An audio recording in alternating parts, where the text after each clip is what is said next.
From the New York Times, I'm Natalie Kitroeff. This is The Daily.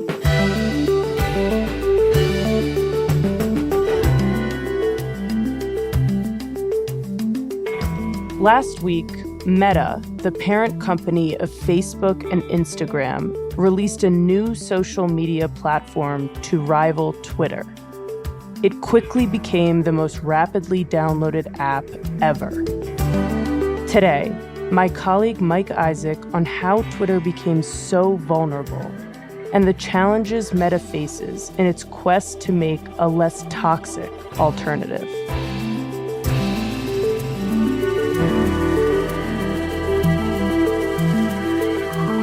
It's Monday, July 10th.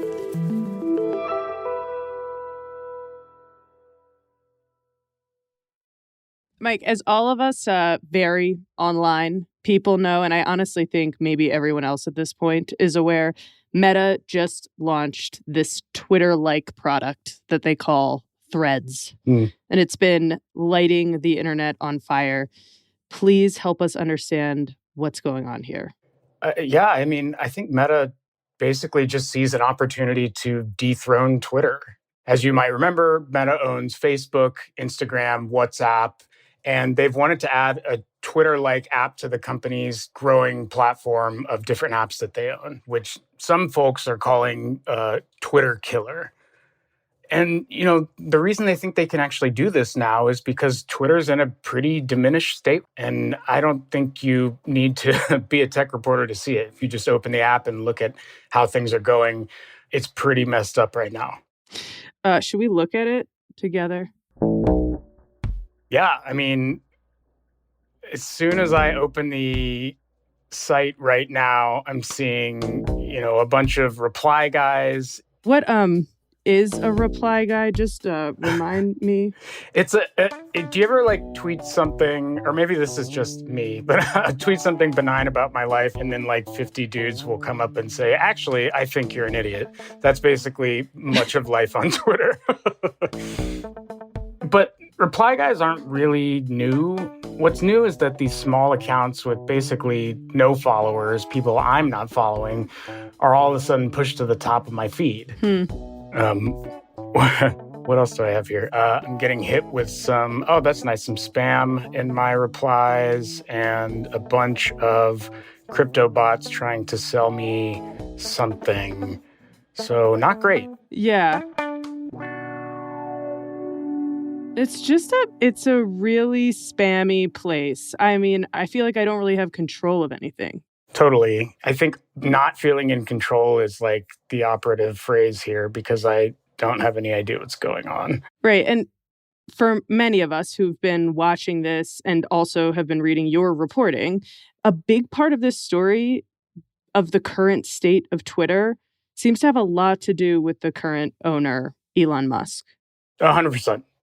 So he's used the site for years and he's clearly really enjoyed it, but he decided to pay $44 billion for a company that for a long time has not actually been a profitable company.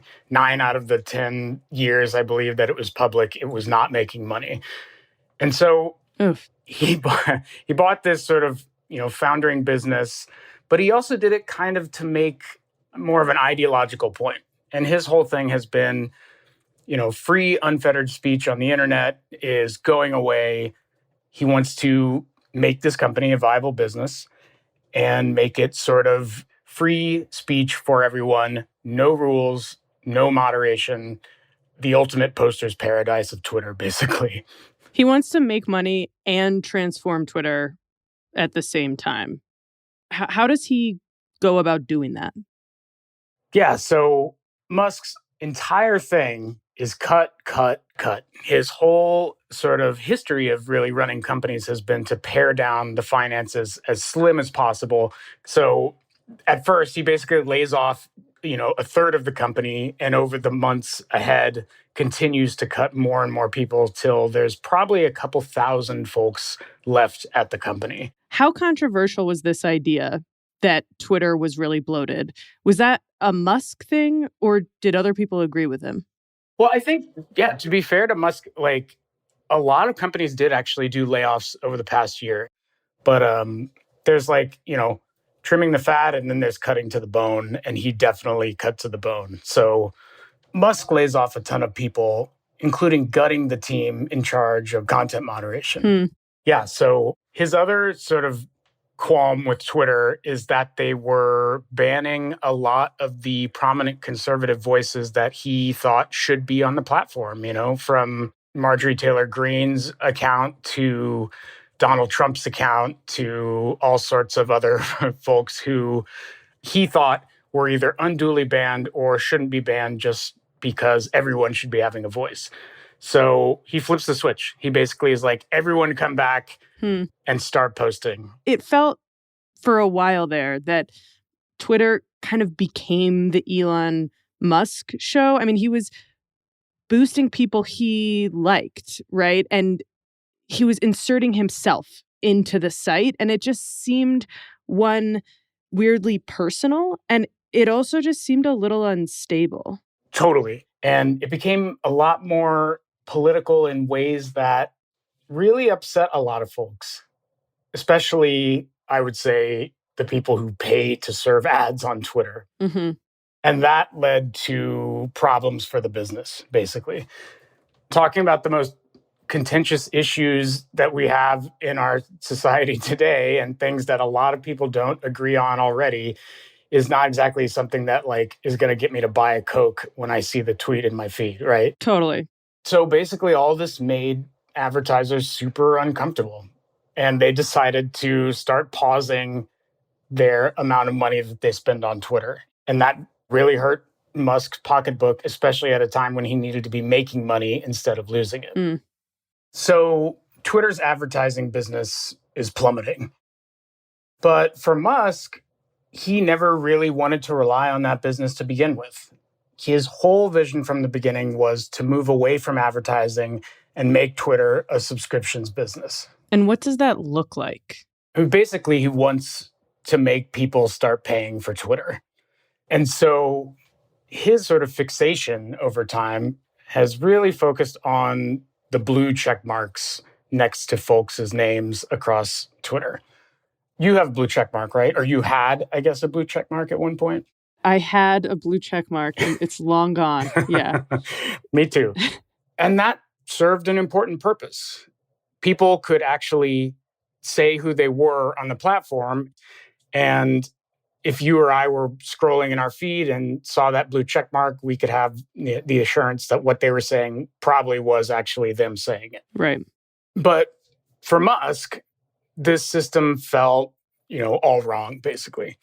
He thought that Twitter was arbitrarily doling out these blue check marks to people that they thought were influential, but maybe, the rest of the world didn't. Or maybe they shouldn't be elevating those people, or maybe journalists shouldn't have the most prominent voices in his feed. So his idea was essentially to flip that on its head. He wanted anyone on Twitter to be able to get the blue check mark. And to do that, all you needed is $8 a month, and you could sign up and get that blue check. So first of all, he has people pay for blue check marks. And then everybody who had one, you and I, we lost them unless we were going to pay for them. This is where we get to process the loss of our blue check mark. I'm sure it was traumatic for you as well. I mean, I took a few days off work. No, but I mean, it was a big moment, right? I mean, there was a complete reversal of the business model happening in real time. All of a sudden, users are being asked to pay for a particular kind of service, right? Totally. It essentially made Twitter subscriptions a kind of pay-to-play model. Now you see someone with a blue check mark in your feed, and it just means that they paid $8 that month. I mean, I'm wondering, Mike, does the extra revenue from the subscribers, the people paying for blue checks, at least help Twitter's bottom line? That is a good question. So Musk's grand business plan is to offset advertising with subscriptions. And people aren't signing up for the service in the numbers that he needs. $8 a month from a few 100,000 people, which were what early reports were saying he got as what's called Twitter Blue signups, was not enough. That's only, like a couple $1 million basically in revenue a month, which is a drop in the bucket compared to the few billion they had over the course of a year, basically. So overall, Musk's financial situation is super shaky. When he bought Twitter, he had to take out these enormous loans in order to do so. And the interest payments on these loans are huge. He has to pay billions of dollars just on the interest, much less paying back the actual loans themselves. So in order to finance these payments, he's selling stock from his other company that he owns, Tesla, which is driving down the value of that stock for his company. We also know that he's not paying his bills at Twitter. Twitter is literally getting evicted or threatened eviction at some of its office spaces because he's not paying the rent on his buildings in San Francisco and Seattle and a number of the places that Twitter still has offices. So he's in this really dire financial position. And that's why it was so weird when he came out a little over a week ago and said he was basically putting limits on how many tweets people could actually see. Yeah, so this was really confusing to me too, because it's the exact opposite of what I thought social media companies were supposed to do. I mean, they want us to spend a lot of time on their sites, right? Because that means more eyeballs on ads. And while Musk has said he doesn't want to rely on ads, you just said his subscription business isn't bringing in any real money. So, Mike, help me understand what is going on here. Yeah, I mean, that was the question I asked initially when I woke up like a week ago and couldn't start doom scrolling like I usually do. But as with all things Elon Musk, it is kind of complicated. So here's how he characterized it. Basically, there are a lot of companies in Silicon Valley developing artificial intelligence systems. So Microsoft, Google, OpenAI, Meta, et cetera, a bunch of different startups. And companies like Twitter are a great resource for them. It's the largest body of natural language conversations online outside of, say, Reddit or Facebook. So these other companies can basically build bots that scrape all of that data and take all the posts on Twitter and then feed it into their AI systems in order to, ultimately make it sound like those systems are able to have real human conversations with us when we use them. And right now, and for pretty much the entire history of the internet, they've been able to do that entirely for free. So clearly, Musk does not like that. He hasn't liked it for a while, and he wants them to pay up. The problem is, when he's restricting our viewing access, he's not really distinguishing between, regular paid subscribers to Twitter and these bots that are scraping Twitter. So, if you and I are not paying for Twitter, we only get to basically see like several hundred tweets a day now before we're cut off, which I don't know about you, but for me, that is not a lot. That's probably me in like 15 minutes before I'm done scrolling. Right. Maybe that says something about me. But for Musk, this is really about charging other companies for something they shouldn't be getting for free, which I think that's not crazy. I think there are other companies doing that right now too. Reddit has said that they're trying to lock down their data, tell Google and other companies to stop taking their data for free. The problem is he did it in the worst possible way and made everyone else upset across the service, including, folks like you and I who use it regularly. But we also know Musk is in this bad place financially with his server agreements, right? Twitter doesn't really rely on its own servers to keep it up and running all the time. It uses servers at Google and Amazon and pays, billions of dollars in bills to do that every year. And Musk hasn't been either able or willing to pay for the amount of server space he actually needs to keep Twitter running. So you can also look at the tweet limits as a way for him to kind of save money on those bills. It's probably not all about AI. Yeah, it just sounds like all of this is adding up to be a pretty desperate situation for Musk. Yeah, absolutely. The limits on tweets felt like the final straw for a lot of people who were sticking around and, they started looking for other options. Hmm. There are a bunch of other startups that are trying to kind of do this, step into the space and compete with Twitter. And it's a slower process, I would say, with people migrating there. And for a long time, all these problems Twitter was facing didn't really matter or didn't really threaten its existence to some degree because other folks weren't able to compete at the, let's say, at the scale that Twitter was operating at until now. One of the other giants in the social media space, Meta, and Mark Zuckerberg, is smelling blood in the water, and they introduced a new site of their own. It's called Threads, and it might be the first real existential threat to Twitter's business.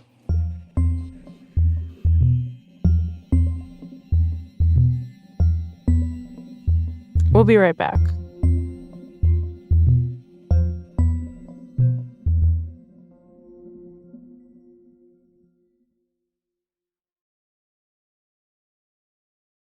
Mike, you just walked me through all these problems with Twitter's social media business. And now in comes Meta trying to move in on that business.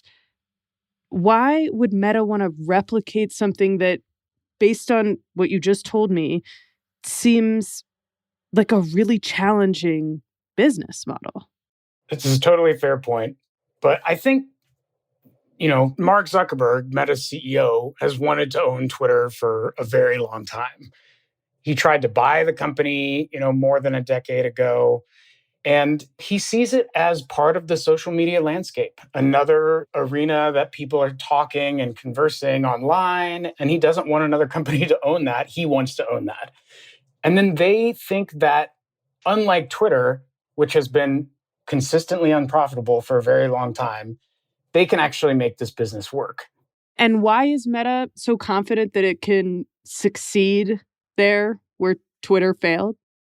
So Meta is not the first company to think that they can do this. There was Mastodon, which is a little bit more techie version of Twitter with a lot more sort of complication in how to get it going. There's Blue Sky by the co-founder of Twitter, Jack Dorsey, but that's slowly inviting people to the network and is run by a very small team with limited resources, I would say. And Meta is different from all of these smaller competitors. They have a bunch of built-in advantages. For one, they have almost half the planet using one or more of their services, from Instagram to WhatsApp to Facebook proper. Do you mean that literally half the planet? Oh, yeah. I mean, there's 3 billion people that use one or more of Meta's services regularly. Wow. I think people forget about the scale of Meta. It is a huge company. And so they have this built-in advantage in Instagram in particular, which is a place where more than 2 billion people use the app regularly. You need to use Instagram in order to sign up to Threads. And one of the ways that helps Meta is that it allows you to basically bring all your Instagram followers over to the new app. It sounds like it's doing two things, right? It's like, one, if you have 2 billion users on Instagram, a small percentage of that is a really decent number of people to start a new social platform with.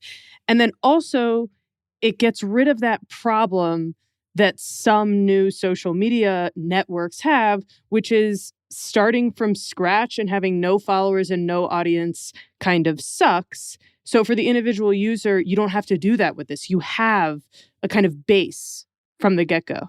100%. It's sort of like when I first got to Blue Sky, it was like coming up in the club and I'm the first guy there and the dance floor is empty and I'm trying to get down by myself.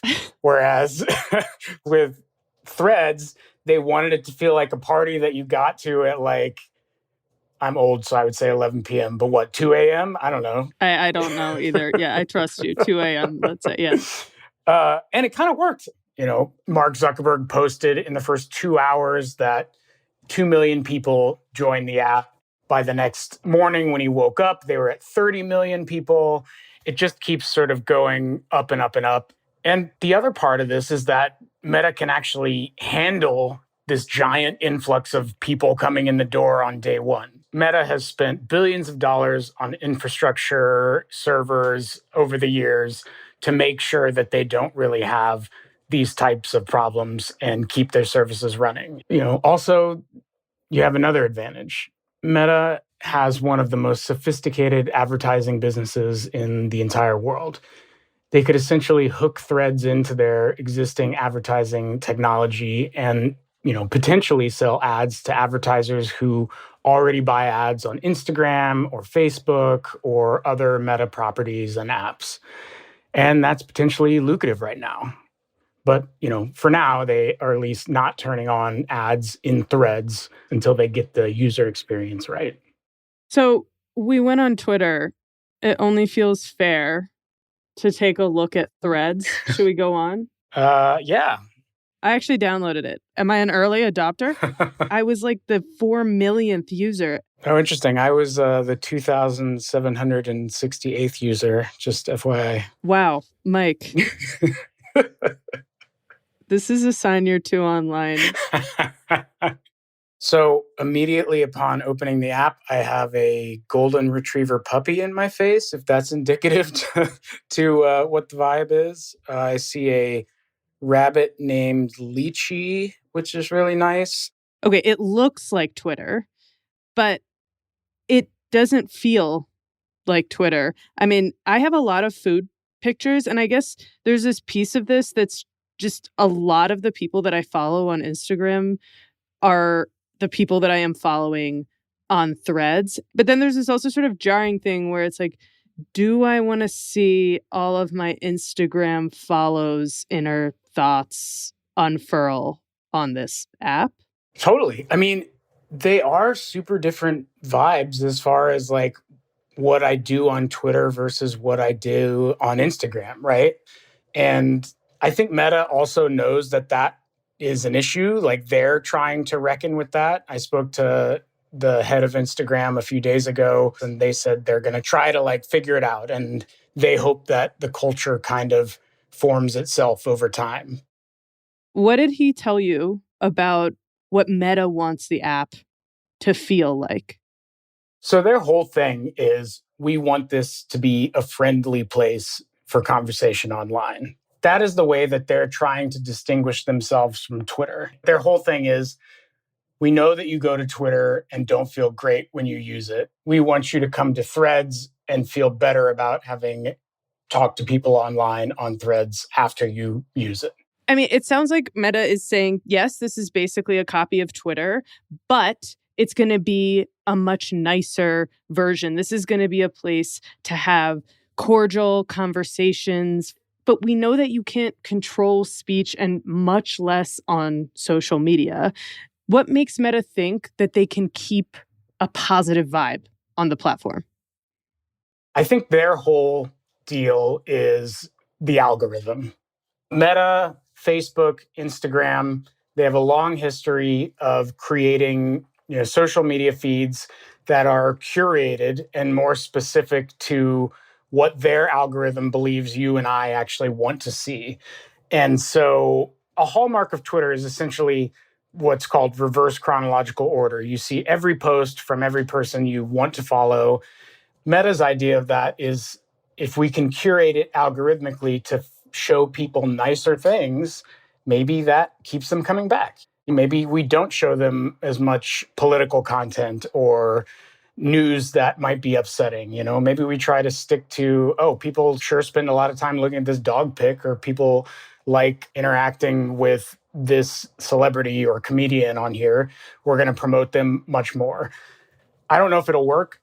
It also doesn't mean that everything is going to be shiny, happy, and friendly because Meta wants it to be.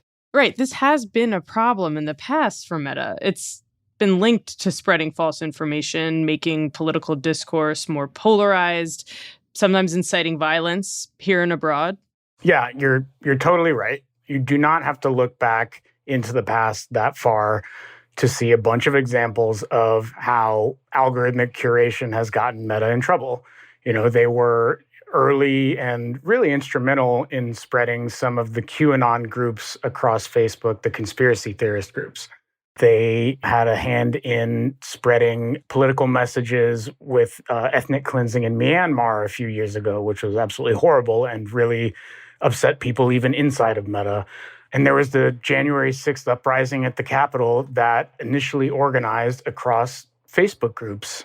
So they don't have all the answers necessarily. One thing I will say that Twitter didn't have that Meta does have is at least a bigger budget for content moderation and providing early tools and more sophisticated algorithm detection to take down toxic content. I'm definitely not saying it's perfect, and I'm definitely not saying that they do it well all of the time.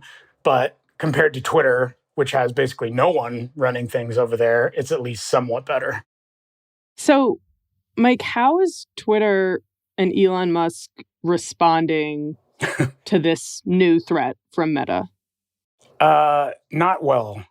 I would say that Musk is not happy. He had his lawyer basically send a legal threat to Meta's counsel, essentially saying, you're stealing our intellectual property, you're poaching our employees, you're cheating. He went on Twitter and said, competition is fine, cheating is not, essentially saying you guys are cloning us and we may sue you if you don't knock it off. Yeah, he's not happy. And he shouldn't be happy because he spent $44 billion trying to make this thing work. And the biggest social media company in the world might come and eat his lunch. I also find it really interesting that a lot of the chatter on Threads and Twitter about what's happening has this kind of euphoric aspect to it, where it really does feel as though a lot of people are rooting for Threads and are rooting for Meta, the biggest social media holding company in the world that has been accused over and over of many of the same issues that have plagued Twitter. And we're just allowing this company to own more of our time. And I wonder what that says about the moment that we're in right now. Dude, if you would have told me a year ago that people would be rooting for Mark Zuckerberg and Meta to beat Twitter, to clone Twitter and to stamp it out, I would have told you were crazy.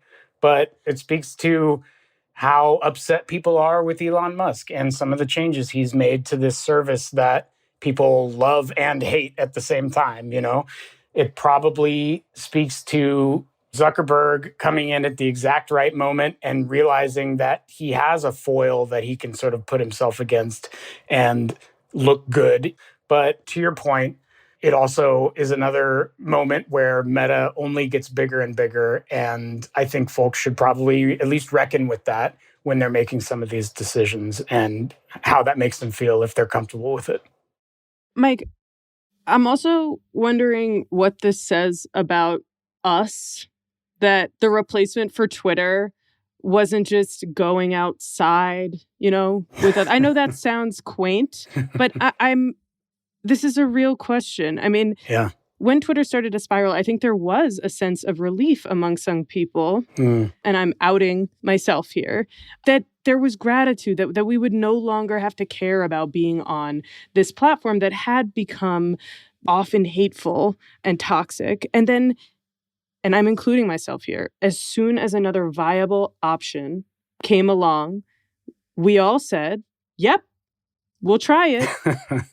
I think about this a lot just in the context of really the internet and social media. I think humans do have some desire to connect to one another. And it's a real love-hate relationship with how the internet fundamentally works. I don't see people logging off forever just because Twitter is not working. I feel like that just becomes the moment where maybe you start looking for the next thing. We're seeing an interesting thing happening with this kind of, optimism that maybe another company can do it differently, or at least being open to the idea that, there's another service people can use. You see all these folks jumping on board immediately and at least trying it out, which is, I guess, the best the Meta can hope for. And I've seen this happen a bunch of times before in Silicon Valley, too. So there's no guarantee of success here. I don't know if you remember Google Plus, for example, but just because they have big numbers early on doesn't mean that they're going to stick around. That said, maybe Meta will figure out some parts of this, secret formula of a non-toxic and actually responsible social media platform. I'm a little skeptical just because they don't have the greatest track record, but there's no question they absolutely have the power to at least change digital culture and tech history and how people communicate online. I just don't think we're going to see that on day one. I think we're going to have to wait till, year one is over to see if this thing actually sticks around.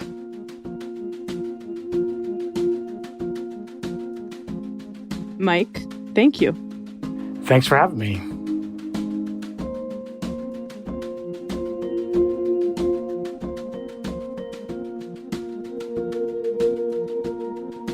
We'll be right back.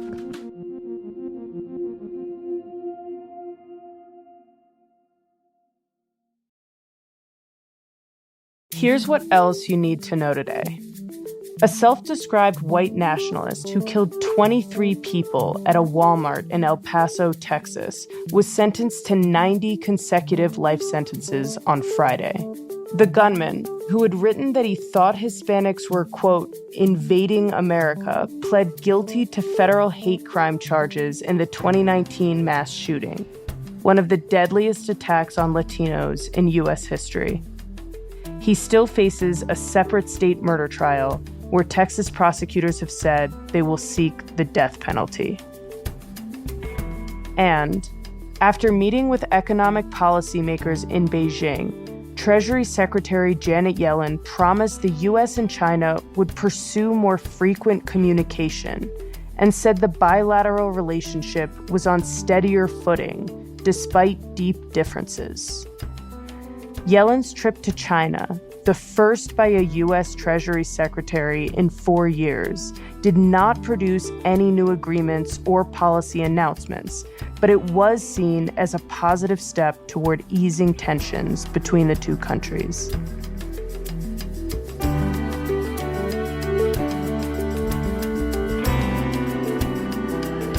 Today's episode was produced by Ricky Novetsky, Rob Zipko, Eric Krupke, and Alex Stern. It was edited by Patricia Willens with help from Mark George. Contains original music by Marian Lozano, Dan Powell, and Alicia Baitup, and was engineered by Alyssa Jane Moxley. Our theme music is by Jim Brunberg and Ben Landsberg of Wonderly.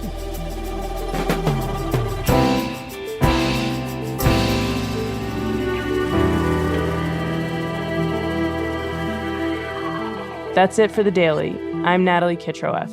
See you tomorrow.